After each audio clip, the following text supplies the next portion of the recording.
కామారెడ్డి జిల్లాలో పెద్ద పులి సంచారం 3 రోజుల్లో 3 సార్లు పశువుల మందపై దాడి.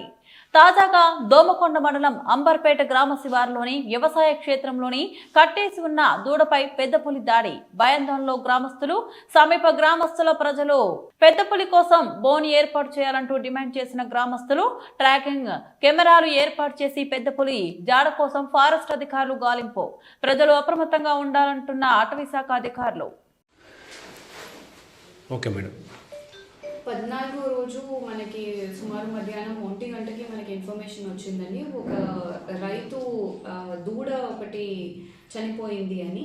సో క్యాటిల్ కిల్ అయిందని ఇన్ఫర్మేషన్ వచ్చింది. సో ఇమీడియట్గా అటవీ శాఖ వాళ్ళు అంబారీపేట్కి వెళ్ళడం జరిగింది.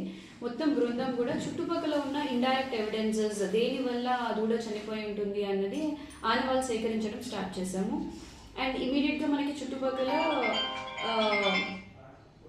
పగ్ మార్క్స్ కనిపించాయి. సో ఆ పగ్ మార్క్స్ బిగ్ కార్నివర్స్ మనకి కామారెడ్డిలో లెపర్డ్స్ చాలా ఉన్నాయి, స్లాత్ బేర్స్ చాలా ఉన్నాయి. సో అది లెపర్డ్ అయి ఉంటుందా అని చెప్పి దాన్ని పగ్ మార్క్స్ తీసుకోవడం జరిగింది. మనకి కామారెడ్డిలో ఇదే సంవత్సరంలో జూలైలో ఒకసారి పెద్ద పులి సంచారం జరిగింది. మాచారెడ్డి రేంజ్లోనే రెడ్డిపేట స్కూల్ తాండా శివారులో జరిగింది. సో అదే పులి సంచరిస్తుందా అని దాని ఆనవాలు తీసుకోవడం జరిగింది. పగ్మార్క్ యొక్క సైజ్ తీసుకుంటే మనకి జూలైలో నోటీస్ చేసిన టైగర్ పగ్మార్క్స్, ఇప్పుడు టైగర్ పగ్మార్క్స్ రెండు డిఫరెంట్గా ఉన్నాయి. So this is a different tiger. And వీటి పగ్మార్క్స్ అవన్నీ సేకరించిన తర్వాత మనకి ఇంకొక న్యూస్ కూడా వచ్చింది, వేరే దగ్గర కూడా సేమ్ అంబారీపేట్ శివారులోనే 2వ క్యాటిల్ కిల్ కూడా జరిగింది అని. సో అక్కడి నుంచి ఇక్కడి నుంచి అన్ని చోట్ల కూడా సేకరించాము. అది ఏ దిశలో నడుస్తుంది, అది వెళ్తుంది అన్నది కూడా మనం మానిటర్ చేస్తున్నాం దగ్గరుండి. అండ్ ఎక్కడైతే కిల్ జరిగిందో ఇమీడియట్గా ఆ ఫార్మర్స్కి అవేర్నెస్ సెషన్ తీసుకోవడం కూడా జరిగింది. ఇలాంటి అటవీ ప్రాణుల వల్ల ఏదన్నా నష్టం వచ్చినా కూడా ఇమీడియట్గా అటవీ శాఖ కంపెన్సేట్ చేస్తుంది. సో ఈ 2 రోజుల్లోనే ఇవాళే వెటనరీ డాక్టర్ రిపోర్ట్ కూడా ఇమీడియట్గా తీసుకొని 2-3 రోజుల్లో వాళ్ళకి కంపెన్సేషన్ అందేలాగా వాళ్ళకి చెప్పాము. ఖచ్చితంగా వాళ్ళకి కంపెన్సేషన్ ఇవ్వడం జరుగుతుంది మార్కెట్ రేట్ ప్రకారం. అలాగే అది మళ్ళీ ఆ కిల్ దగ్గరికి వస్తుంది కాబట్టి దాన్ని ఎవరు ముట్టుకోకూడదు, ఆ ప్లేస్ నుంచి జరపకూడదు. సో అక్కడ కెమెరా ట్రాప్స్ పెట్టడం జరిగింది.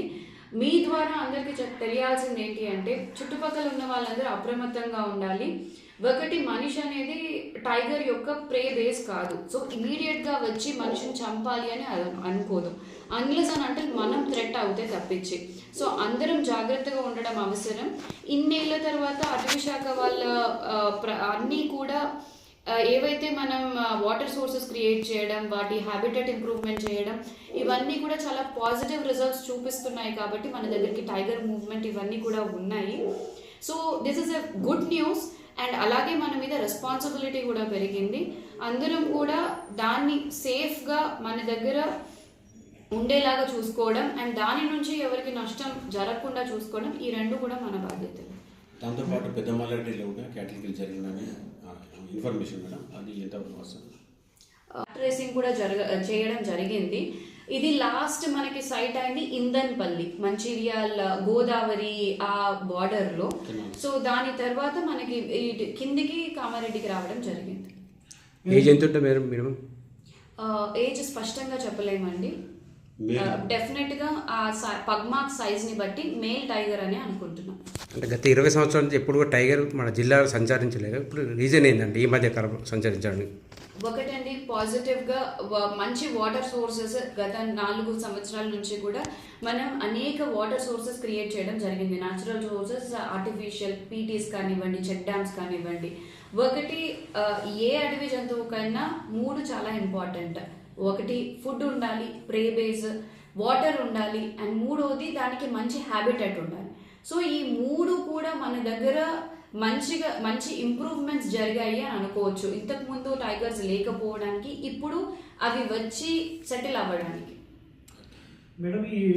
అందరికీ కూడా తెలియజేసాం చుట్టూ ఫ్రింజ్ విలేజెస్ ఏమున్నాయో. మీ ద్వారా నేను రిక్వెస్ట్ చేస్తున్నది కూడా అందరికీ ఈ విషయం తెలియాలి. మన దగ్గర పెద్ద పులి సంచారం కన్ఫర్మ్ అయింది కాబట్టి లేట్ నైట్స్, ఈవినింగ్ 4 తర్వాత, సాయంత్రం 4 తర్వాత ఎవరు అటవీలోకి సంచరించద్దు, ఒంటరిగా వెళ్ళకూడదు.